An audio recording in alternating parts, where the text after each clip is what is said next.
বান্ধবী বান্ধবী চল আজকে আমরা সাতমাথার থেকে ফুচকা খাই আসি। দাঁড়া রে, তোর ভাইয়াকে থেকে একটু শুনি।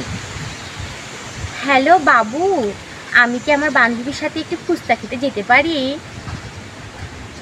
না রে, তোর ভাইয়া বললো ফুচকা খেলে আমার ঝাল লাগবে, আমি যাব না রে। তাহলে চল বান্ধবী, আমরা নিউ মার্কেটে যাই আর মার্কেট করে আসি।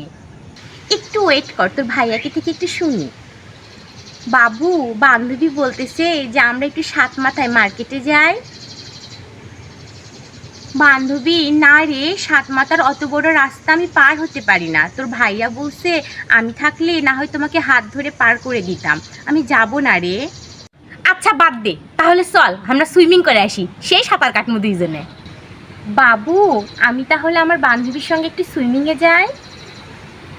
বান্ধবী না রে, তোর ভাইয়া বললো সুইমিংয়ে আমি সাঁতার পারি না, যদি ডুবে যাই। তোর ভাইয়া বলেছে কক্সবাজার গিয়ে আমরা দুজনে একসঙ্গে সুইমিং করব। সারা বাংলাদেশে তুই একটা খালি বয়ফ্রেন্ড আছে, তুই বয়ফ্রেন্ড লিয়ে থাকে, আমি গেনু।